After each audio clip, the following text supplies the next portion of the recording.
حضرت ابو ہریرہ رضی اللہ عنہ بیان کرتے ہیں کہ میں نے کسی ایسے شخص کے پیچھے نماز نہیں پڑھی جو فلاں شخص عمر بن عبدالعزیز رحمۃ اللہ علیہ سے بڑھ کر اللہ کے رسول صلی اللہ علیہ وآلہ وسلم جیسی نماز پڑھتا ہو۔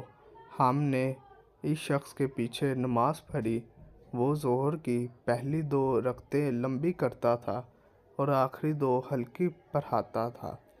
وہ عصر کی نماز بھی ہلکی پڑھتا تھا۔